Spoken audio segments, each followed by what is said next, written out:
तुम अपने को आत्मा भी जानते हो और मन की भी सुनते हो, इसीलिए गड़बड़ है सारी।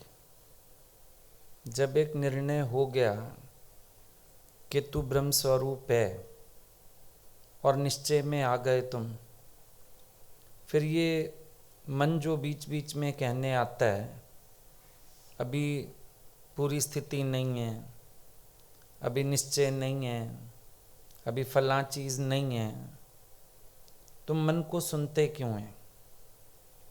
तुम्हें हम रोज़ कहते हैं अपने निश्चय में स्थित रहो, अपने में विश्वास रख के चलो।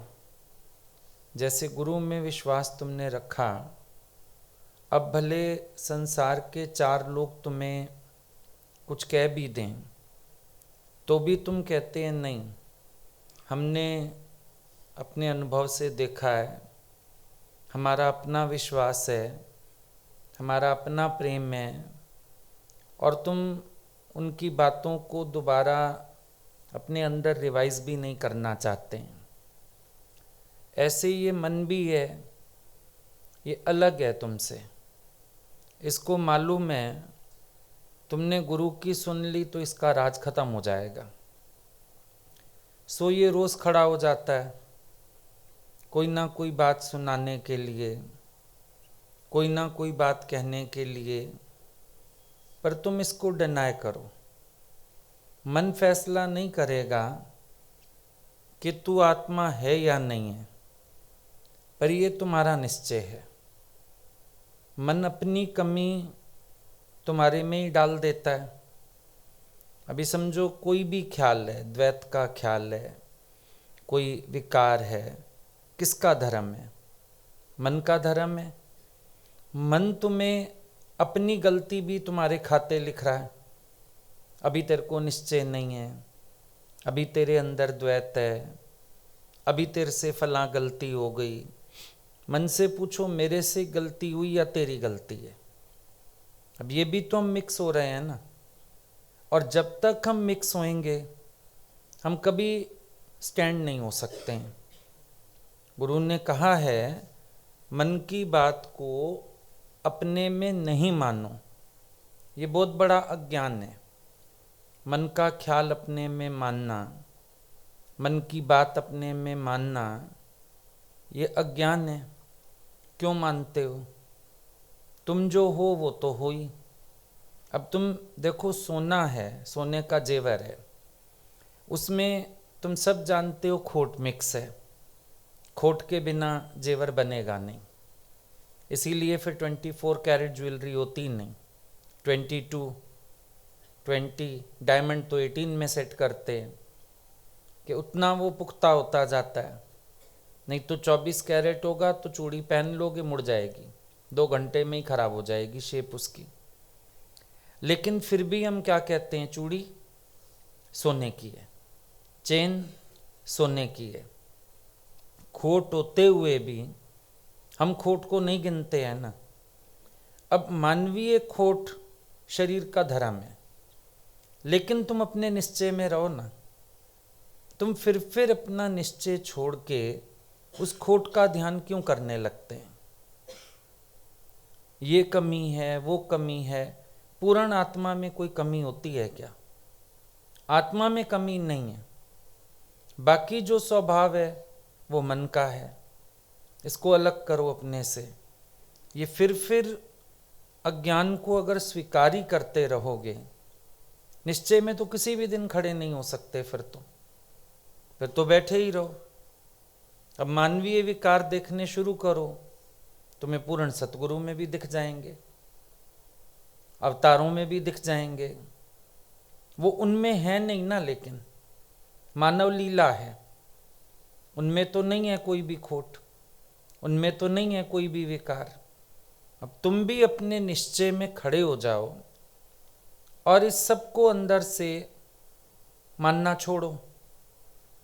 एक निश्चय में रहो, आई एम दैट। तुम्हें और कोई नहीं गिराता, तुम्हारा मन ही सबसे पहले वीक करता है, और कोई नहीं वीक करेगा बाहर से। अपने निश्चय में बैठे हो अच्छे भले, मन ही बोलेगा अभी तो तेरे को मोह होता है, अभी तो तेरे को इच्छा होती है, अभी तो तेरे से भूल होती है। कौन कह रहा है? मन कह रहा है। अच्छा, तुम मन की क्यों सुन रहे हैं? गुरु ने तुम्हें मना किया, मन की मत सुनो। मन मति त्याग, गुरु मति ग्रहण कर। फिर अपने में कोई ना कोई बात मान लेते हो। ज्ञानी निरसंकल्प है, हमको संकल्प आ जाता है। क्या ज्ञानी को संकल्प नहीं होता होगा? अभी सत्संग तक भी आना है, होता होगा ना संकल्प। सुबह को समय से उठें, वॉकिंग करें, नहाएं, तैयार होएं, समय से जाएं। पर वो इस संकल्प को भी अपने में नहीं मानता है। वो ये मानता है कि मेरे अंदर संकल्प भी तुम्हारी भावना ने उठाया। समझो आज जिन लोगों का टर्न था सत्संग आने का, अब तुम सुबह से लेके संकल्प से खींचते हैं ना, हम जाएं, मिलें, दर्शन करें, वाणी सुने। या तुम सोच रहे थे अच्छा हम तो चले जाएं, भले ना आए? ऐसा तो कोई नहीं सोचता है। अब ज्ञानी बोलेगा कि संकल्प भी तुमने उठाया, रात से ही, कल से ही संकल्प कर रहे होंगे। मैसेज मिला भाई आ सकते हो कल तुम, तो कल से ही तैयारी कर रहे होंगे, जाएंगे, ऐसे करेंगे। रात को बहुत तैयारियां करके सोए होंगे, सुबह लेट ना हो जाएं, कपड़े प्रेस करके रखे होंगे, ड्रेस चूज करके रखी होगी, जल्दी जाने का है। तो तुम्हारे संकल्प से ज्ञानी के अंदर संकल्प हुआ। अच्छा, फिर संकल्प ले आया, तो ज्ञानी तो अपने को अकर्ता जानता है ना। योग वशिष्ठ में वशिष्ठ मुनि की बात आई जैसे कि तेरा संकल्प वशिष्ठ रूप होके बोलता है, मैं तो बात भी नहीं करता हूं। अब तुम बोलोगे गुरु ने सत्संग किया, ज्ञानी कहेगा मेरे अंतर तो एक ना दो। यहाँ बैठने तक भी, माइक सामने आने तक भी हमको भी नहीं पता था हम क्या बात करेंगे। इसका मतलब बुलवाया भी तुमने, बुलाया भी तुमने, बुलवाया भी तुमने। हम तो बीच में कहीं है ही नहीं, वो निकल गया बीच से। तुम बैठ जाओगे, मुझे ख्याल आया, मुझे संकल्प आया, मैं चल के आया, मैंने सुना। तुम फिर इंद्रियों के धर्म में घुस जाओगे, अपने आप को फंसाओगे। हटते जाओ, हर बात से हटते जाओ, कोई बात नहीं है। अभी ऐसा तो नहीं है कि कोई गलत चलता है, कोई दोष करता है तो हमको पता नहीं चलता होगा, पता तो चलता ही है। कभी कभी बात भी हो जाती है आपस में कि देखो इसने ऐसा किया, इस व्यक्ति ने, लेकिन फिर भी अंदर स्लेट साफ है, फिर प्यार से समझा सकते हैं, फिर प्यार कर सकते हैं, फिर किसी से द्वेष नहीं है। लेकिन समझ में तो आता ही होगा। अभी कई लोग सत्संग में ही बात करके जाते हैं, अब पूछ भी जाते हैं, फिर करते भी मन की मर्जी है, कोई बात नहीं, नहीं सूट की होगी हमारी बात, फिर दोबारा आ जाता है, फिर भी प्यार से बता देते हैं अच्छा ऐसे नहीं, ऐसे कर लो। तो ये चीज़ें तो सबके साथ चलती हैं, तुम्हारे साथ भी चल रही हैं। लेकिन जो तुम इन्वॉल्व हो जाते हैं, जो तुम उनको स्वयं में मानने लगते हैं, तो ये चीज़ तुम्हें कभी भी निश्चय में नहीं आने देगी। आखिरी समय तक भी निश्चय में नहीं आने देगी ये चीज़ तुम्हें इन धर्मों को अस्वीकार करना ही होगा। जो मन का धर्म है, जो बुद्धि का धर्म है, जो शरीर का धर्म है, इसको तुम्हें अस्वीकार करना ही होगा। अगर इसको स्वीकारते रहोगे तो कभी निश्चय में खड़े हो ही नहीं पाओगे, हटाना पड़ेगा इसको। देखो, एक होता है तुम अपनी इच्छा के अधीन है, एक होता है कि तुम जबरदस्ती अपना स्वभाव ही ऐसा बनाया है, वो चीज़ हो गई अलग। पर एक जो हम नॉर्मली सावधानी से चल रहे हैं, फिर बीच बीच में चीज़ें क्रॉस होती हैं, तो ये मन का धर्म जान के इसको अपने से अलग करते रहो। इसमें अटको नहीं, इसमें फंसो नहीं, इसमें उलझो नहीं, इसमें अपने आप को इन्वॉल्व करो नहीं। रिलैक्स होकर के चलो, ये सब मेरा धर्म नहीं है। अब सोना खोट के साथ रहता है, लेकिन खोट का धर्म स्वीकार तो नहीं करता है। कभी ऐसा नहीं होता कि हमने 5 तोले की चीज बनवाई, तो जब अलग किया तो सोना कम हो गया। सोना जितना था वो उतना ही रहता है, बाकी खोट अलग हो जाता है। सालों संग रहते हैं, सोने के साथ खोट मिक्स रहता है। ये भी नहीं पता इस कोने में या उस कोने में, पूरे में ही मिक्स है। पर उसके बावजूद भी उसका गुण स्वभाव नहीं लेता है, ना अपना गुण स्वभाव उसको देता है। खोट खोट ही रहता है, सोना सोना ही रहता है। लेकिन यहाँ पर तो और ऊंची बात हो जाती है, मन बुद्धि सब आत्मा में तद्रूप हो जाता है, बल्कि आत्म रूप हो जाता है। ज्ञानी के लिए जड़ चेतन भगवत स्वरूप हो जाता है। पर सबसे पहले वो खोट को अस्वीकार करता है, अपने में नहीं मानता है, खोट का गुण धर्म नहीं लेता है। ये मेरा नहीं है, ये सर्वथा अलग है मेरे से। और अलग जानने से ही हम निवृत्त भी कर पाएंगे। अगर हम खोट को अलग जानते ही नहीं हैं, तो हम खोट को हटाएंगे कैसे? अलग जानेंगे तभी तो हटा पाएंगे। पर जब खोटी अपने में मान लिया तो आजीवन मेहनत करते रहो, कोई फायदा होगा ही नहीं। आ गई बात, आ गई, किसको आई? मेरे मन में आई, मेरे में नहीं आई, मन में आई। अच्छा, मन में आई, उसको मैं बहुत तूल ना दूं तो चली भी गई।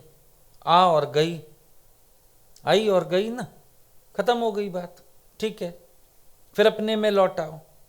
अब आंख का धर्म है देखेगी, कान का धर्म है सुनेगा, लेकिन फिर हम स्वयं में लौट के आ जाएं। बहना खराब होता है।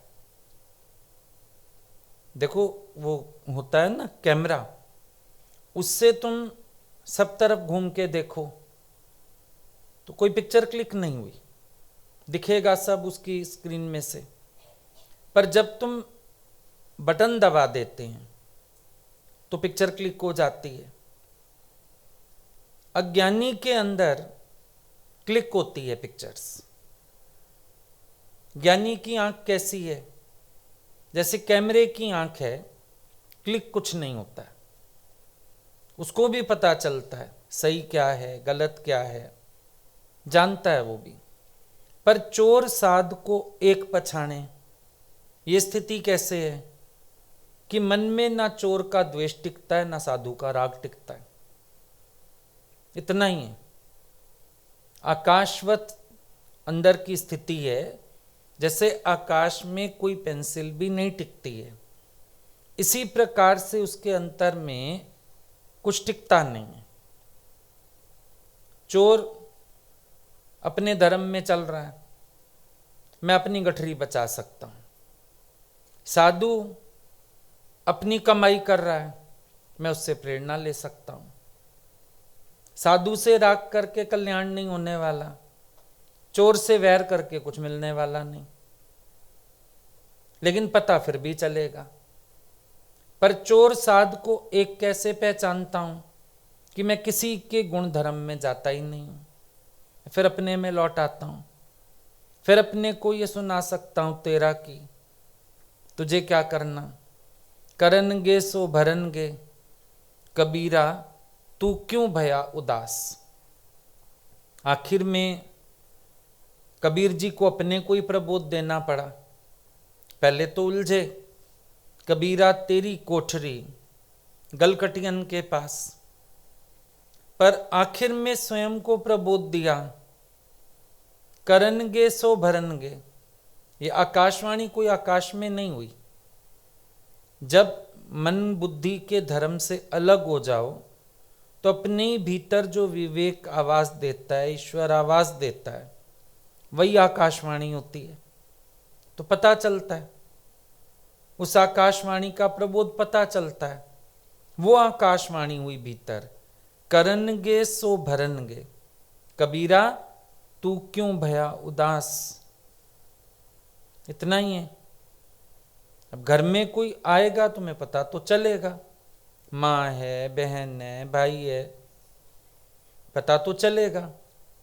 पर पहले उनसे इच्छा होती थी, उनके स्वभावों में जाते थे, चर्चाओं में पढ़ते थे। अभी कुछ है ही नहीं। जैसे पिक्चर का पर्दा होता है, उस पर्दे पर 3 घंटा पूरे पिक्चर चलती है।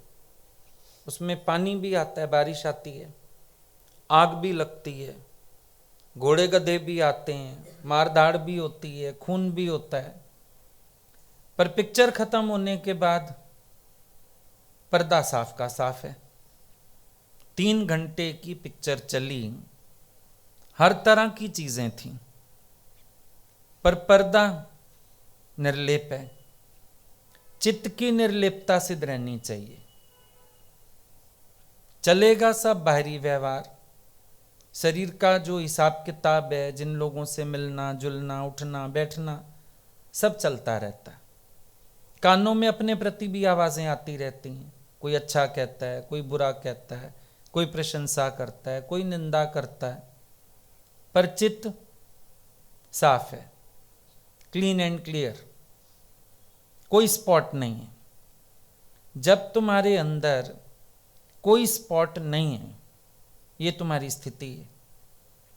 अब देखने में सदना कसाई का करम आ रहा है, भाई वो सारा दिन बैठ के बकरे काटता है, पर जब सदना कसाई से बातचीत होती है, वो कहता है त्रिपुटी में एक ब्रह्म, बकरा, तलवार और कसाई तीनों एक ब्रह्म है। गला किसका कटा, क्यों कर कटा, तलवार क्या जाने। उसने अपनी स्थिति बताई कि तलवार चलाने वाले को दोष है, तलवार को दोष नहीं है। गला किसका कटा, मेरे को ये भी पता नहीं, बकरी का कटा, शेर का कटा, गधे का कटा, क्यों कर कटा, ये काटने वाला जाने, तलवार निर्दोष है। ऐसे कर्म देखने में आ रहा है, वो सारा दिन कसाईगिरी करता है, पर उसके बावजूद वो कहता है त्रिपुटी में एक ब्रह्म। तो पर्दा कैसा है, साफ है, पर्दे पे कोई दाग नहीं है। पर्दे पे दाग कब आता, जब कर्ता होता। जब मैं कर्म का करता हूं तो चित्त रूपी पर्दा स्पॉटलेस नहीं रह सकता है, उसमें कर्ता भाव भी आएगा, भोक्ता भाव भी आएगा, स्पॉट्स तो आएंगे ही आएंगे।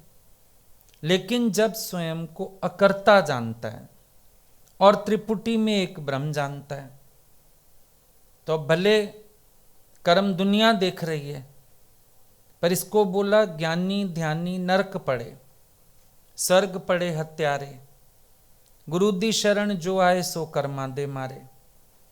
ज्ञानी ध्यानी नरक पड़े अहंकारवश, स्वर्ग पड़े हत्यारे, ऐसे कर्म करने वाले भी तर गए, उनका नाम ब्रह्मज्ञानियों की लिस्ट में आ गया। कैसे आ गया, क्योंकि उनका चित्त साफ है। तुम्हारे अंदर जब किसी चीज का प्रभाव पड़ता है, प्रभावित होते हो, माना उसका रूप होते हो, वहां दोष है, वरना तो कोई दोष वाली बात ही नहीं, सब ठीक है। अब इतना तो होश जीवन मुक्त पुरुष को रहता ही है कि भोजन और विष्ठा फर्क करके ही तो खाएगा ना। जीवन मुक्त पुरुष है, लेकिन उसके जीवन में ये विवेक भी तो जीवित रहता है। एक तुर्यापद है, वो अलग बात हो गई जहां शरीर का होश नहीं है, लेकिन जीवन मुक्त पुरुष को होश बना रहता है, और उसमें वो सही और गलत को जान के तो चलेगा ना। ऐसे तो नहीं चल देगा कि नहीं जाने सही को, नहीं जाने गलत को, और जबरदस्ती अपने को बोले मैं तो करता हूं, कोई बात नहीं। जैसे वो स्त्री बैठ के चली गई किसी की स्कूटर में, तो भगवान ने बोला तुम ऐसे पर पुरुष के साथ क्यों बैठी, बोलती आप स्त्री पुरुष देखते हैं, मैं तो एक ब्रह्म देखती हूं। तो ये गलत हुआ ना, ये बंध ज्ञानी की लक्षणा हो गई, ओटा हुआ ज्ञान हो गया। लेकिन एक स्थिति अंदर से ज्ञान की जो आपको सही गलत की पहचान भी देती है, आप सही के अकॉर्डिंग चलते भी हो, लेकिन उसमें भी अपने को कर्ता नहीं जानते हो। मेन बात ये वाली है। आज अगर माया को मिथ्या जान लिया तो चोर के आगे अपना पर्स खोल के तो नहीं रख देंगे। हमको पता चल गया, कभी कभी कोई घर में ही आता है, हमें मालूम है इसका चोरी का स्वभाव है, तो अपनी अलमारी को लॉक कर देते हैं, भाई इस व्यक्ति की आदत खराब है। अब आप बोलो मैंने उसको चोर देखा, मेरा कर्म बना, लेकिन सावधानी ना रख के तुम ज्यादा कर्म बनाएंगे। जब कुछ हो जाएगी ऊंच नीच, या हर 2 मिनट में ध्यान तो जाएगा वो कहाँ है, उसकी रखवाली करो, ज्यादा कर्म बनेगा। उल्टा तुमने सावधानी करके अपने को बचा लिया, सीधी सी बात है। तो ये चीज पहचान के चलनी होगी ना। अब हम बोलें कर्म ना हमारा ऐसे बना वैसे बना, हर बात में कोई ऐसे कर्म नहीं बन जाता। डॉक्टर का कर्म बना, उसने किसी को पीड़ा दी, अभी वैक्सीन आ गई आपकी, इंजेक्शन लगेगा, मान लो कोई छोटे बच्चे को इंजेक्शन लगवाता है, तो क्या कर्म बन गया। फिर यहां बोला इंटेंशन, कर्म नहीं इंटेंशन, इंटेंशन क्लियर होना चाहिए। फिर एग्जाम्पल आ गया, बालकनी में बच्चे को खिलाते हुए मां के हाथ से बच्चा गिर गया, मां को जेल नहीं होगी। पार्टी में कोई पिस्टल लेके घुस गया, उसने मारा भी नहीं, फायर किया भी नहीं, तो भी उसको जेल होएगी। क्यों होएगी? इंटेंशन ऑफ कर्मा, कर्म का इंटेंशन। कर्म नहीं जीतता, कर्म का इंटेंशन जीतता है। तो अपने कर्म का इंटेंशन जान सकते हैं, कर्म का इंटेंशन क्या है, कैसा है। अब कबीर जी के बदले भगवान ने जाके भोजन किया था, पता है आपको, किसी ने बदनाम करने के लिए शोर मचा दिया, कबीर जी के यहाँ भोज है, सब आना, सारे आसपास के गांव के लोगों को। कबीर जी को पता चला, वो तो डर के मारे जाके पेड़ के नीचे बैठ गए और भक्ति में लीन हो गए। तू जाने तेरा काम जाने। अब सबको भोजन प्रसाद भगवान ने खिलाया, उसके बाद सोने चांदी के बर्तन भी बांटे। लेकिन अगले दिन से कबीर जी ने चादर बुनना तो नहीं छोड़ दिया। छोड़ दिया क्या कि कल तो भगवान भोज कर गए हैं, अब आके अपने आप खिलाएंगे सबको, घर वालों को। किया उन्होंने ऐसा। ज्ञानी का विवेक जो है ना, बहुत जागृत है। ऐसा नहीं किया उन्होंने कि उस दिन से, अक्सर हम संतों की बातें सुनते हैं, केवट की सुनते हैं, बस उस अगले दिन से उसने नौका रख दी, काम छोड़ दिया, भक्ति में लीन हो गया, राम जी होके गए। अक्सर सुनते हैं ऐसी बातें। लेकिन कबीर जी ने ऐसा नहीं किया। वो अपनी चादर बुनते रहे, वो अपने काम में लगे रहे, उनका जो धर्म था वो उन्होंने किया। समझ सकते हो बातों को। अब आप ऐसे कोरिलेशंस बिठा के ना कभी कभी अपने मन में झगड़ा ज्यादा पैदा कर लेते हो ज्ञान से। लेकिन स्मूथ चलो अपना, जैसे चल रहे हो। सिर्फ ध्यान रखो कि आप अपने निश्चय से नहीं डिगने चाहिए, साक्षी भाव से नहीं डिगने चाहिए। बाकी तो जो चल रहा है ऐसे का ऐसे चलेगा, उसमें कोई बात ही नहीं है दूसरी। जब ये युद्ध हुआ ना रावण से, राम जी का, रावण मर गया। अब रावण मरा तो भगवान बोलते हैं विभीषण को, इसका दाह संस्कार कर। उसके तो सारे मारे गए, 100 लाख पूत 1.25 लाख नाती, सारे मर गए, बेटा भी नहीं बचा। अब दाह संस्कार कौन करता उसका, रावण का। तो देखते हो ऐसे घर में बच्चे ना हो किसी के, या कोई ऐसी ट्रेजेडी हो जाए, फिर छोटे भाई वगैरह करते हैं। तो बोला कि विभीषण तुम इसका दाह संस्कार करो। विभीषण कहता है ये मेरे इष्ट का दुश्मन, इसने आपसे शत्रुता रखी, मैं नहीं करता इसका कोई भी काम। भगवान कहते हैं अगर तू इसका दाह संस्कार नहीं करता तो फिर मैं करूंगा। ये ज्ञानी के चित्त की अवस्था देखो तुम। अगले ने इतनी शत्रुता रखी, पत्नी चुरा ली, युद्ध हो गया, चलो युद्ध में मारा गया, पर उसके बावजूद विभीषण को कहते हैं अगर तुम इसका दाह संस्कार नहीं करेगा तो मैं करूंगा। अनुज होके, छोटा भाई होके मैं करूंगा। फिर ये चित्त की अवस्था, इसको कहते हैं निर्दोष चित्त। बाहर से उनको कर्म करना पड़ा, वो नहीं चाहते युद्ध करना, पर रावण चाहता है युद्ध करना, मानने को तैयार नहीं। अर्जुन नहीं चाहता युद्ध करना, कृष्ण भी नहीं चाहते युद्ध करवाना, पर दुर्योधन युद्ध के बिना मानना नहीं चाहता। ठीक है फिर भाई, जो तुम्हारी भावना, पर तुम्हारी भावना भी कोई खेल हमसे करा दे तो भी हम मन से तुमको दुश्मन नहीं मानेंगे, तो भी हम मन से तुम्हें गलत नहीं कहेंगे, तो भी हम ये सोचेंगे पाप नाश किया है, पाप से नफरत है, पापी से कोई नफरत नहीं है, क्योंकि पापी कोई होता तो है ही नहीं, आत्मा तो शुद्ध है। पाप को धारण कर लिया है जबरदस्ती बस इसने। पापी ये भी नहीं, आप पापी का मतलब समझते हो पाप रूप है, वो नहीं, पाप को धारण कर लिया उसने।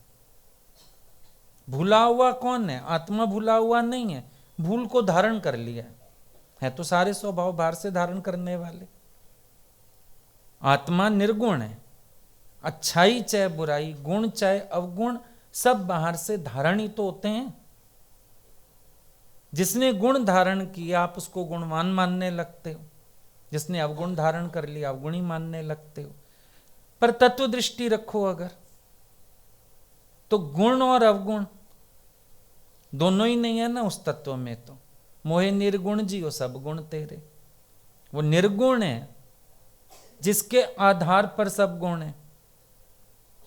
ज्ञानी की दृष्टि उस तत्व पर है। तो जब तत्व पे दृष्टि है तो फिर इन चीजों में जाने का कोई मतलब नहीं। अब स्वयं में भी देखो, जब मैं शुद्ध स्वरूप जानता हूं स्वयं को, तो ये सब जो है ये बाहर की माया बाहर ही है। सब बाहर की माया बाहर रहने दो, इसको क्यों अंदर ले जाते हो? क्या फर्क पड़ता है? किसी का अहंकार दिखता है, अज्ञानी मनुष्य सोचता है मैं इसके अहंकार को मारूंगा। तुम क्या इतने भगवत स्वरूप में टिके हो मार पाओगे? नहीं, तुम ईगो से ईगो टकराओगे, उसमें नुकसान होगा। जबान गंदी होगी, मारपीट होगी, खून खराबा होगा, उसमें ये होगा। भगवान किसी का अहंकार हरता है अलग बात है, पर जब तुम ऐसे चलने लगते हो तो क्या करते हो? पाप करते हो, कर्म बनाते हो। अपने को चेक करो, अगर किसी का अहंकार दिख रहा है तो उसका अहंकार मुझे क्यों चुभ रहा है? ये मेरा दोष है। किसी का अहंकार, समझो कोई अहंकार से बोलता है, तुम्हें मिर्च क्यों लग गई? तुम्हारे आगे कोई खड़ा हो जाता है, मैं मूर्खों को रास्ता नहीं देता हूं, बोलो अच्छा मैं दे देता हूं, क्या फर्क पड़ता है? तुम हटना सीखो, कदम पीछे करना सीखो, प्रेम करना सीखो। अब बात तो इतनी है, अब रिएक्शंस जो हो रहे हैं वो अंदर की वृत्ति अनुसार हो रहे हैं। जब ये वृत्ति होश वाली रहती है, ज्ञान वाली रहती है, ना कर्म में दोष है, ना विचार में दोष है, दोष नहीं आएगा ना। ज्ञान वाली वृत्ति अगर सधी रहे तो दोष नहीं आता। जब दोष नहीं आता तो चिंतन की भी आवश्यकता नहीं। हमने नहीं सुना भगवान कृष्ण ने पश्चाताप किया कंस को मार के, हमने नहीं सुना भगवान राम ने पश्चाताप किया रावण को मार के, वे गिल्टी कॉन्शियस हो गया हो, नहीं होगा, क्योंकि उनका ये कर्म भी विवेक सहित है। आपको ये भी तो पता होना चाहिए। अब लोग पूछते हैं भाई मच्छर मारने के लिए फिनेट डालें कि नहीं, काकरोच के लिए डालें कि नहीं। अच्छा, अब ये तो मच्छर काकरोच हैं, सांप आ जाए तो क्या करोगे? ये तो मच्छर कॉकरोच हैं, जिनको नहीं मारो चलो चल जाएगा। हालांकि इनको ना मारना भी नुकसान वाला सिद्ध हो ही रहा है आजकल तो। पर एक बात है, विवेकवान को ये तो पता होना चाहिए कि वो अपने घर में जाके रहें, हमारे घर ना आए। हाँ, हम अपनी इच्छा के लिए मारते हैं। अब मुर्गा अपने स्वाद के लिए मार के खाया, ये दोष कहलाएगा। पर अगर एक चीज मुझे नुकसान कर रही है, अपनी डिफेंस में किया, तो गिल्टी कॉन्शियस थोड़ी होगा उसके लिए। एक अर्थ समझो ना बात का। एक चीज का जहर मुझे नुकसान पहुंचा रहा है, तो उस चीज का विरोध करके, उसको मार के, कोई मेरा कर्म थोड़ी बना, मैंने आत्मरक्षा की है। अब सेल्फ डिफेंस के लिए तो आपकी गवर्नमेंट भी इजाजत देती है। जब सुनवाई होती है कोर्ट में, भाई तुमने इसको क्यों मारा, कहता है सेल्फ डिफेंस में। तो फिर सोचना पड़ता है जज को कि सिचुएशन ऐसी थी, एक लड़की को समझो कोई पकड़ लेता है, गलत काम करना चाहता है, लड़की उसको कोई चीज मार के भाग लेती है, वो आदमी मर गया, उसका सिर फट गया। अब जब कचहरी में बात आएगी तो क्या बोलेंगे? सेल्फ डिफेंस में अगर लड़की को अपनी आत्मरक्षा में हथियार भी चलाना पड़ा तो उसको उतना दोषी नहीं मानेंगे कि फांसी दे दें, ताजीवन जेल में डाल दें। पहले तो सजा देंगे, नहीं देंगे तो बड़ी नॉमिनल सी देंगे, क्योंकि उसने सेल्फ डिफेंस में किया। ज्ञान के बाद जो कर्म होते हैं, जो विचार चलता है, जरूर देखो ज्ञान के अनुसार जो किया हुआ है उसका परिणाम पश्चाताप नहीं। राम जी कोई गंगा नहाने नहीं गया है, मेरे से तो मारा गया रावण, मैंने क्या कर दिया, कभी मुंह लटका के बैठा नहीं देखा हमने। हो नहीं सकता। चाहे देखने में आएगा कर्म इतना गलत है, मार दिया किसी को, एक को क्या, इतनी बड़ी सेना मार दी, उसके बेटे पोते नाती सब मार दिए, पूरा का पूरा खाली कराए कुनबा, उसके बावजूद भी दोष नहीं है, ज्ञान सहते। कि राम जी कोई अश्वमेघ यज्ञ करने नहीं पहुंचे हुए वहां कि मेरे को लंका भी चाहिए, वो तो अपने रास्ते थे। पंगा पहले उसकी बहन ने लिया, उसके बाद वो बहन की गलती ना समझ के सीता को चोरी करके ले गया। फिर कहता है नहीं तुम हिम्मत है तो लड़ाई करो, सीता तो जीते जी दूंगा नहीं। अब जब इतना कुछ है तो क्या ऐसे में राम जी का कदम उठाना पाप थोड़ी कहलाएगा? समझो आप टीचर हैं, लेक्चरर हैं, तो आपको कभी कभी बच्चों को स्कोल्ड करना पड़ता है। कर्म थोड़ी बन गया टीचर का, अगर उसने डांट लगाई कर्म बना क्या उसका? नहीं बनेगा। अच्छा, पेपर चेक कर रहे हो, आप बोलो सम डिस सब खे आत्म जखे, मैं तो सम देखता हूं सबको, देख सकते हो। आपके ऊपर एक कर्म रखा गया है कि आप बच्चों के कर्म का फल दोगे, आपकी ड्यूटी है। अब जिस बच्चे ने जैसा जैसा लिखा है उस अनुसार रिजल्ट बनाओगे। क्या हम माने विषम दृष्टि हो गई आपकी? नहीं हुई। क्योंकि समदृष्टि है। आप चाहते ये थे सारे बच्चे पास हों, सारे बच्चे अच्छे नंबरों से पास हों। हर टीचर का इंटेंशन ये होता है। 50 बच्चों की क्लास में टीचर कभी नहीं चाहता कि ये बच्चा फेल ही हो जाए तो अच्छा हो जाए। इवन जो सारा साल भी नहीं पढ़ता, टीचर कोशिश करता है निकल जाए ये भी। समदृष्टि उसकी वहां भावना में हुई, लेकिन पेपर चेक करते हुए तो तेरे कर्म का फल निकलेगा भाई। ये डिफरेंस होगा ना। ज्ञानी के पास तुम देखो समदृष्टि तो है, फिर भी सबकी अपनी अपनी भावना अनुसार फल है, इसमें ज्ञानी को दोष नहीं। तो आप कभी कभी ऐसे ही दोष ओढ़ लेते हो अपने सिर में बिना मतलब के। अब गुरु ने कहा जाके सबको प्यार करो, हम तो प्यार कर रहे हैं पर अगला स्वीकार भी तो करे। कई बार कई लोग अड़ियल होते हैं, आप प्यार करने भी पहुंच जाओ झगड़ा करते हैं, फिर अपना दूरी बना के रखना अच्छा। कहीं पता चल जाता है कोई व्यक्ति स्वार्थी है, प्यार के नाम पे अपना उल्लू सीधा करना चाहता है, तो ज्ञानी को सावधान होना भी आता है, पैर पीछे करना भी आता है, क्योंकि बाद में मन चलेगा अगला मुझे बुद्धू बना गया, अगला मुझे बुद्धू बना गया। तो जब हमको समझ आ रहा है बुद्धू बनाने की कोशिश कर रहा है तो किनारा पकड़ लेते हैं, अपना दूरी बना लेते हैं। ठीक है, जैसी अगले की सोच है। अब यहां हमारा कर्म थोड़ी बना, हम तो नहीं उससे दूर होना चाहते थे, हम तो प्रेम रखना चाहते थे। पर अगला व्यक्ति प्रेम की आड़ में अगर छुरा घोंपना चाहेगा तो गुरु ने ऐसा बुद्धू बनने को भी नहीं कहा किसी को कि बुद्धू बन के बैठ जाए। बहुत सीधी सी बात है। यानी केयरफुल होके जीना भी जानता है।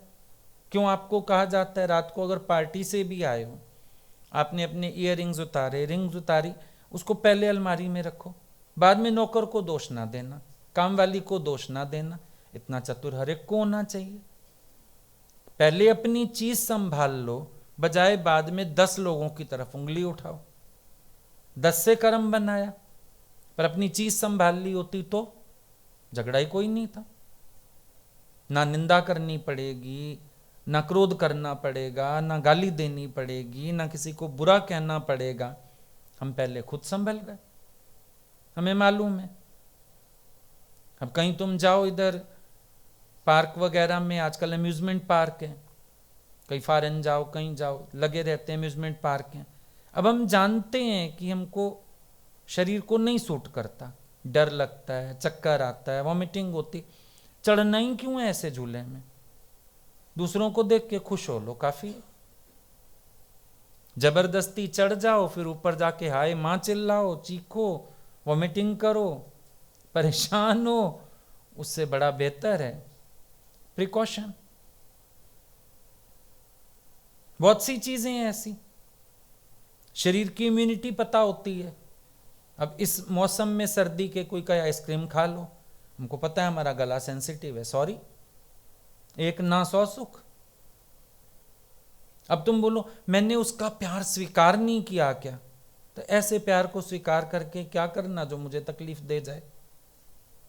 प्यार इतना ही स्वीकार करो, बोलो थैंक यू, आपने पूछा, बहुत शुक्रिया आपका, प्यार कर दो उसको। लेकिन ये नहीं कि प्यार स्वीकार करने के चक्कर में अपना नुकसान कर लो। प्रैक्टिकल लाइफ और एक ज्ञान की थ्योरी, देखो समझना पड़ता है प्रैक्टिकल लाइफ में ज्ञान को धारण कैसे करना है। अभी हम लोग सत्संग में आए, हम पढ़ाई करते थे, उस समय हम भगवान को बोलते थे हमारा मन नहीं लगता। वो बोलते थे नहीं, जिस समय तुम्हारा पढ़ाई का समय है, ज्ञान गुरु सब भूल के चुपचाप पढ़ाई करना, और एक बात सोच के पढ़ाई करना कि अगर मेरा रिजल्ट ठीक नहीं निकला मेरे गुरु पे दोष आ जाएगा। इतना ध्यान रख के चलो। अब पढ़ने के समय सत्संग में ध्यान, सत्संग में बैठ के फिर किताबों का ध्यान आता। भगवान बोलते थे अगर समझो तुम ठीक से पढ़े नहीं, फिर सत्संग में बैठ के दिमाग चलेगा मेरा ये चैप्टर रह गया है, कल मेरा पेपर है। तो तुम जहां फिजिकली प्रेजेंट होगे मेंटली वहां नहीं होगे, तो वो और नुकसान वाली स्थिति हो जाएगी। तो समझना पड़ेगा ना बातों को। हम लोग क्या करते हैं, ज्ञान की जो थ्योरी सुनते हैं, कभी कभी सोचते हैं एज इट इज इसको अप्लाई कर लेना। भाई हमारी परिस्थितियों के हिसाब से धारण होगा ज्ञान, कैसे क्या, समझदारी से चलना होगा, विचार के चलना होगा, केयरफुल होकर चलना होगा। जरूर देखना है सब चीजों को। कई बार तो आप अपने को अकारण ही ब्लेम करते रहते हो। अकारण क्यों ब्लेम करना? आज अगर एक्स्ट्रा है, सरप्लस है, मनी समझो आपके पास, आप उसको अपना एफडी कर देते हो या कोई ऐसा वो कर देते हो, जोड़ लेते हो, लोभ थोड़ी कहलाएगा, समझदारी भी तो कहलाएगी। अब डिफरेंस कर, उल्टा ज्ञान से ना डिफरेंशिएट करना सीखो। लोभ क्या है, समझदारी क्या है, इच्छा क्या है, जरूरत क्या है, ये सब हमको मोह और प्यार, ईगो और सेल्फ कॉन्फिडेंस, सब हमको डिफरेंशिएट करना आना चाहिए। ज्ञान का अर्थ ही यही है कि हम दोनों चीजों को सेपरेट करके देख पाएं, हम दोनों चीजों को अलग करके समझ पाएं। अब कभी कभी कोई व्यक्ति हमारे ज्ञान को भी ब्लेम कर सकता है, घर के लोग होते हैं, रिश्तेदार होते हैं, अड़ोस पड़ोस होता है। ये भी पहचानो सचमुच मेरी भूल है या क्योंकि मैं अगले का स्वार्थ पूरा नहीं कर पा रहा तो वो मुझे ब्लेम कर रहा है। हो सकता है आपको आजकल घर में ये भी सुनना पड़े, भाई जब से आपको सत्संग मिला है ना, आप बहुत मीन हो गए हो, आप बस अपना ही देखते हो, कह सकते हैं। पर आप जब अपनी सेवा पूरी करके चल रहे हो, मीन किस में हो गए हो कि 1 घंटा अपने को देने लगे। अगले चाहते थे आप ये भी ना दो, वो भी हमारे पापड़ अचार बना दो कुछ बैठ के, आपको भी तो पता हो। आप बोलोगे देखो आप तो कहते हो सब को खुश करके आओ, सबका सर्टिफिकेट लाओ, और ना मेरे घर के लोग तो डिससेटिस्फाइड हैं। तो ये भी तो हमने ही कापे के सौरे नानके और लंगोटिए यार, ये तेनू नहीं मनणगे भावे बन जावे करतार, ये नहीं बताया हमने। फिर आप परेशान हो जाओगे, मेरा पति सर्टिफिकेट नहीं देता, मेरा बेटा ऐसे बोलता है।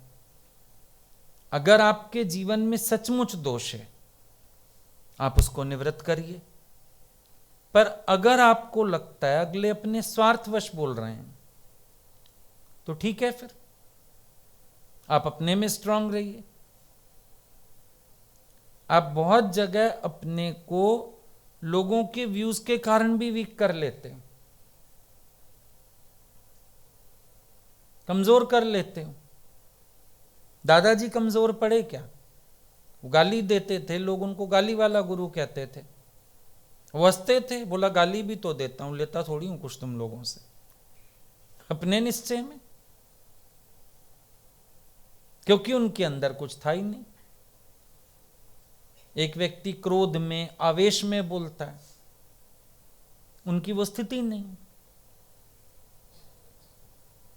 तो जरूर आप डिफ्रेंशिएट करना सीखो पहले, इसलिए भी वीक हो जाते हो। शायद अभी निश्चय नहीं है, शायद अभी निश्चय नहीं है। किस चीज में निश्चय नहीं है भाई?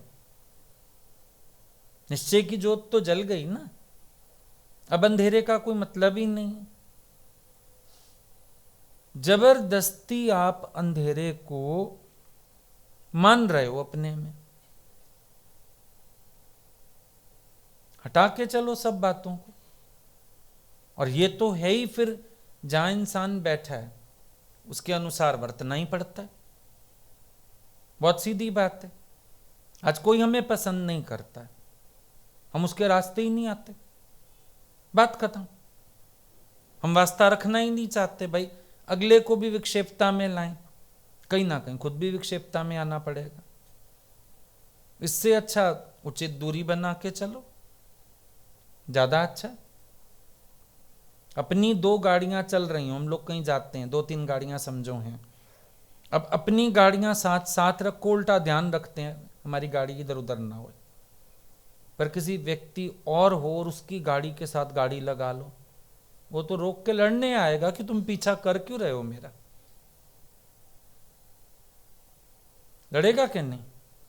फिर अब देखना पड़ेगा, जहां जैसा हिसाब होता है वैसा ज्ञानी भी चलता है। अब किसी के घर में सत्संग के बाद ही पता होता है कि अगलों के घर वालों का भाव नहीं है, कोई कहता भी है, हम कहते हैं तुम क्यों घर में जबरदस्ती पंगा लेते हो, छोड़ दो ना, तुम्हें क्या करना है बुला के, तुम यहाँ आ जाओ, तुम यहाँ सेवा कर लो, तुम यहाँ बर्थडे मना लो, तुम यहाँ अपनी खुशी पूरी कर लो, हम ही लोग समझा देते हैं। ये नहीं कि हमारी दुश्मनी है, हम तो चले भी जाएं, पर अगलों के अंदर तो खामखा विक्षेपता आएगी, अगलों के अंदर खामखा राग द्वेष उठेगा, तो क्या आवश्यकता है, ना जानना ही बेहतरी है। बल्कि ऐसे में कहीं चले जाओ और मन का कलेश ले आओ तो कर्म ज्यादा बनेगा। यूं दूरी से प्यार बना हुआ है ना, दूर की राम राम बड़ी अच्छी है, तुम अपने राजी हम अपने राजी, ज्ञानी को ये भी आर्ट है। तुम लोग क्या करते हो, नहीं भी जहां बनती, नहीं भी घुसने की कोशिश करते हो, फिर लड़ाइयां झगड़े, अब इंसल्ट, कोई कुछ कह देता है, खाम खा अपनी जिंदगी में आग लगा बैठते हो। पता है हमको, अपना शांत रहें। भगवान को पता था संधि कराने मैं जाऊं तो ठीक है, अर्जुन को साथ ले गया, वहीं लड़ाई हो जानी है। अकेले गए कि नहीं गए, ले गए थे साथ अर्जुन को, नहीं लेके गए, उनको पता है अर्जुन को लेके गया तो वहीं पंगा हो जाएगा, या तो अर्जुन कुछ बोल पड़ेगा, दुर्योधन कुछ बोल पड़ेगा, संधि मेरी वहीं रह जाएगी। अर्जुन को छोड़ गए, अकेले गए संधि के लिए बात करने। ज्ञानी को ये सब समझ है। अज्ञान में लोग बाग सिर्फ दिमाग से चलते हैं, ऊपरी ऊपरी, हाँ ठीक है ऐसे होना चाहिए, ऐसे होता है, दुनिया ऐसे चलती है। फिर भैया दुनिया जो मर्जी चल रही है, तुम अपनी सिचुएशंस को देखो, क्योंकि ज्ञानी किसी भी कीमत पर अपनी शांति नहीं फिटाता और कोशिश करता है मेरी वजह से कोई विक्षेपता में आए भी नहीं। अब तुम भगत है, तुम दर्शन करके शांति पाएंगे, अगले दर्शन करके और विक्षेपता में आएंगे, 100 कर्म बनाएंगे। तो तुम दोनों को अलग अलग रखो। अगर तुम्हारी फैमिली में लोग नहीं पसंद करते ज्ञान को, उनको अलग रखो, गुरु को अलग रखो। तुम सोचेंगे गुरु का दर्शन करेंगे ना, उनके चित्त पे प्रभाव आएगा। प्रभाव श्रद्धा से आता है, प्रभाव दर्शन से नहीं है। जाकी रही मन भावना जैसी, प्रभु मूरत देखी तिन तैसी। भावना का फर्क है। अगले दर्शन करने में क्या दर्शन करेंगे, एज देखेंगे पहले, अरे ये तो यंग है, पता नहीं क्यों जाते हैं इनके पास, इन्होंने ऐसा पहना क्यों, ऐसा किया क्यों, 100 कर्म बनाएंगे। अगर ये लेते नहीं है, ये खाते कहां से हैं। फिर देना बैठ के ऐसे सवालों के जवाब मूर्खों को, समझेंगे फिर भी नहीं वो, फिर कहेंगे अंदरूनी लेते होंगे। तुम्हारा ही काम बढ़ेगा। इससे अच्छा उनको अलग रखो, ज्ञानी को अलग। कोई जीना मरना भी हो जाए, बोलो नहीं वो सत्संग करने नहीं आते ऐसे में। इतने सियाणे भी बनो, अपने घर में कह दो, बोलो वो आते ही नहीं ऐसे में, उनका क्या काम, पंडित करेगा, चल खत्म। इतना भी समझदारी इंसान के पास होनी चाहिए।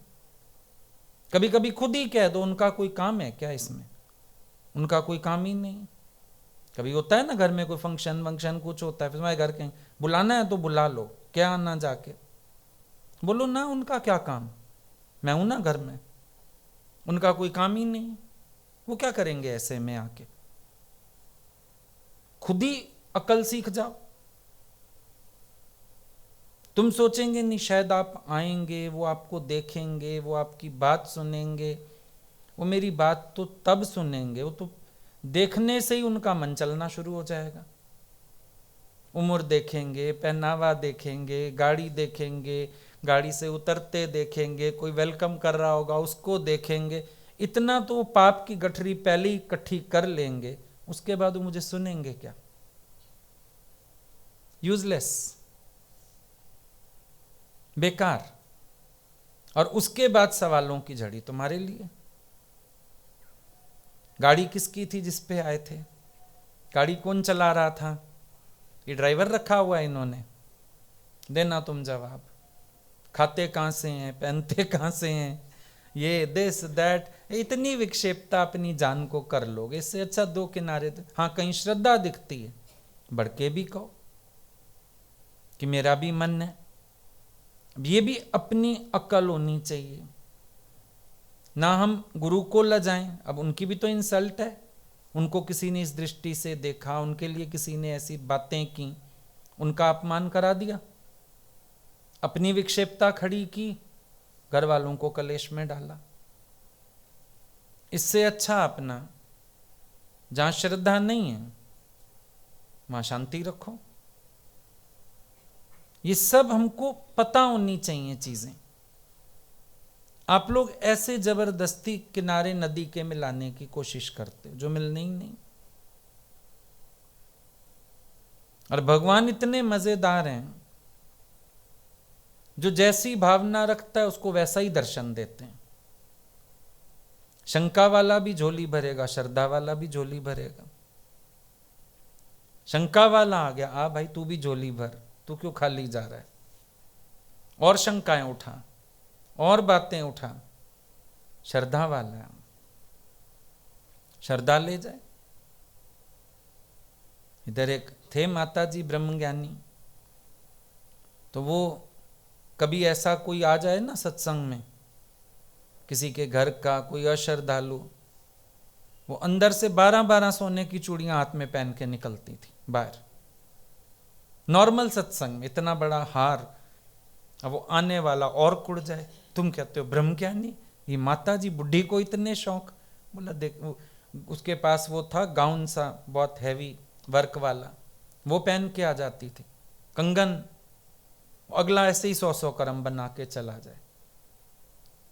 तो किसी ने पूछा उनसे, माता जी आप ऐसे क्यों करते हो? बोला ले, शंका वाला खाली जाए, वो भी तो झोली भर जाए। वो शंका भरने आया है तो अच्छी तरह भर जाए। ले, मैं तो 12-12 चूड़ियां पहने बैठी हूं, दोनों हाथों में सोने की। बोल, 80 साल की उम्र में ऐसे सज जाती थी जैसे नई दुल्हन। अब अगला फिर शंका उठा के चला जाता था, बेचारा क्या करे, और पाप कर लेता था, ये तो ऐसे हैं, ये तो ऐसे हैं। बोला बोल जाके। और जब वो चला जाए फिर सीधी वो बैठती थी, ऐसा आत्म ज्ञान बोलती थी, किसी का ध्यान ना जाए इन्होंने पहना क्या। और बोली श्रद्धा वाला भी झोली भरे, वो क्यों खाली जाए? तो ज्ञानी के पास तो रमज है हर तरह की।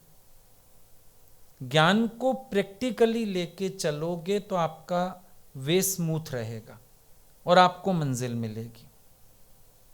और अगर ज्ञान को सिर्फ थियोरेटिकली लेके चले या मन की इच्छा के साथ बहते रहे तो आपको अपनी मंजिल भी हाथ नहीं आएगी। ऐसे में राग द्वेष नहीं कहते, समझदारी कहते। अभी कोई चीज हमारे सामने आती, हमको सूट नहीं करती, हम कहते हैं ना बाबा इसको तो हटा लो, ये तो मेरी जान की दुश्मन है। तो कोई दुश्मनी थोड़ी हो गई उससे कि जहां वो फल दिखे, जहां वो सब्जी दिखे नाले में डालेंगे। जिनको सूट करता है वो खाएं, हमें नहीं करता, मजबूरी है, खत्म बात। ये बात भी तो समझ के चलो ना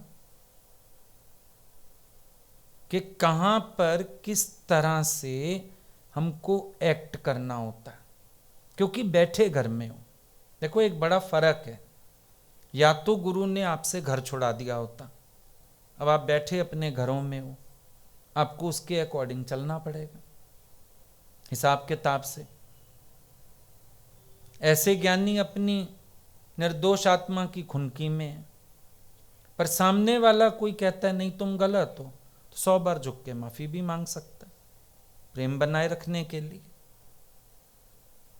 रिश्तों को अहमियत देता है, प्यार को अहमियत देता है, ईगो को अहमियत नहीं देता है। ये प्रैक्टिकल ज्ञान है। प्रैक्टिकल ज्ञान है। हनुमान, ये राम जी रावण के पास संधि के लिए भेज रहे हैं हनुमान को, अंगद को, समझ जाए किसी तरह। ये प्रैक्टिकल ज्ञान है। अब रावण सोच रहा है डर लग रहा होगा मेरे से, डर लग रहा होगा मेरे से, सोचता रहे। लेकिन प्रैक्टिकल बात है भाई, हम प्रेम को तवज्जो देना चाहते हैं, रिश्तों को तवज्जो देना चाहते हैं, दुश्मनी को तवज्जो नहीं देना चाहते। अब अज्ञान में आपकी मेंटेलिटी होती थी ईगो को तवज्जो देना। ज्ञान के बाद अगर आप झुकते हो, समझो ज्ञानी गलती नहीं होने पर भी झुकता है, तो इसका मतलब ये नहीं कि वो कमजोर है, इसका मतलब ये है कि वो अपने अहंकार से ज्यादा प्यार को अहमियत देता है। डिफरेंस हो गया ना। और यही डिफरेंस होना चाहिए हमारी समझ में। हम सोचते हैं नहीं हम झुक गए, अगला सिर चढ़ जाएगा, ये उसको बोलने दो, जो करता है करे। आप अपने पार्ट पे अपने को तो राइट करो एक बार। जब आप अपने को राइट बनाओगे तो बात सही हो जाएगी। पर आपने अपने को राइट नहीं बनाया अगर, तो गलत हो जाएगी। तो जरूरी नहीं है कि हर जगह आप गलत हो, आपका निश्चय नहीं है, आप ही कमजोर हो, ऐसा जरूरी नहीं है। यह आपकी सोच है। सच्चाई तो ये है कि आप अपने आप को बना के चलो। सच्चाई तो ये है कि आप ज्ञान को प्रैक्टिकली लेके चलो। वो इंपॉर्टेंट फैक्टर है। बाकी तो सब चलता रहेगा जैसा भी है, इसमें तो कोई बड़ी बात नहीं है।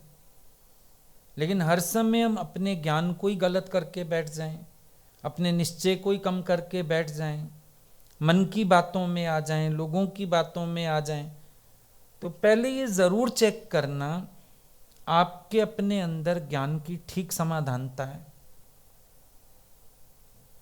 ज्ञान की सही समाधानता ना होने से भी इंसान को नुकसान पहुंचता है और वो अपने को वीक करता रहता है। अकारण ही वीक करता है जहां वीकनेस की जरूरत भी नहीं है। होता है कभी कभी, अब घर में बहुओं के साथ हो, बच्चों के साथ हो, तो मिटो भी उतना जितना ठीक है। ऐसा नहीं कि अपना जीना ही भूल जाओ, मोहताज हो जाओ, हाथ काट के दे बैठो, फिर बाद में सारी जिंदगी पछताते रहो। वो कर्म फिर मोह के अधीन कहलाएगा, प्रेम नहीं कहलाएगा, ज्ञान नहीं कहलाएगा। वो कर्म आपका मोह के अधीन कहलाएगा और अपने लिए सुजाग रहना ये कोई जीने की इच्छा नहीं कहलाएगा, ये एक समझदारी कहलाएगा। और यहां ठीक है, समझदारी से जीना तो है ना, तरीके से चलना तो है, केयरफुल होके तो रहना। ऐसे कोई अपने आप को छोड़ तो नहीं सकते। अब होते सोते कोई मोह के अधीन दे बैठे बच्चों को, फिर बाद में खुद कहे अरे मेरे को कोई रख ले, कोई मेरा ध्यान रख ले, कोई बुढ़ापे का सहारा बन जाए, तो गलती उसने खुद की। एक आई थी गुरुजी के पास, मैं आई हूँ, मैं यहीं रह जाऊँ, महीना रह जाऊँ, 2 महीने रह जाऊँ, भगवान, और टैक्सी के बिना आ जा नहीं सकती थी, कार के बिना।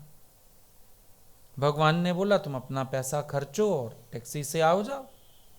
कहती पैसे तो मैं लाई नहीं। क्यों? बोला मैं सब बेटे को दे आई, मेरे गुरुजी तो कुछ लेते ही नहीं। भगवान ने बोला गुरुजी नहीं लेते पर अपना खर्चा तो करोगी। कह रही मैं तो यही सोच के आ गई कि आप मेरे को रख लोगे यहाँ पे, बस मुझे अब कुछ चाहिए नहीं। मैंने बच्चों को बोला मुझे तो कुछ नहीं चाहिए, तो खुशी खुशी विदाई करेंगे। जीते जी उनको सब मिल गया। भगवान ने बोला हम भी नहीं रखेंगे ऐसे, भाग यहां से। तुम जो यहां 4 लोगों पे बर्डन बनोगी, कोई तुम्हें खिलाए, कोई तुम्हें रहाए, कोई तुम्हें गाड़ी में लेने आए, छोड़ने आए, तो और या तो तेरे पास हो नहीं, तू करोड़पति है, तू उसका एक अंश भी अपने पास रखती तो ठीक रहता हिसाब किताब। तो ये कोई ज्ञानी नहीं। अब वो कहे मैं निरिच्छा होके आई, भगवान बोले ये ज्ञानी नहीं। फर्क हो गया ना। तो आप बोलो नहीं नहीं मैं ना सब त्याग देता हूं क्योंकि गुरु कहता है तुम्हें चाहिए नहीं, अंदर से तुम्हें चाहिए नहीं, पर ईश्वर ने जो शरीर की प्रारब्ध दी है, जब तक ये है उसको तो संभालो, फिर छोड़ ही जाओगे। आसक्ति रखने की मना है ना, पर बेवकूफी करने को तो नहीं कहा किसी को भी। सावधान रहो। कईयों के बच्चों को गलत आदतें होती हैं, जुआ में शराब में लुटाते हैं, मत दो। घर बेच के भी दे देंगे, चूड़ियां भी दे देंगे, फिर ये कोई ज्ञानी नहीं। फिर कहेंगे हम तो निरिच्छा बन गए, गुरु ने कहा तुम निरिच्छा बनो, हमने तो जीते जी सब दे दिया। इसको हम ज्ञान नहीं कहते।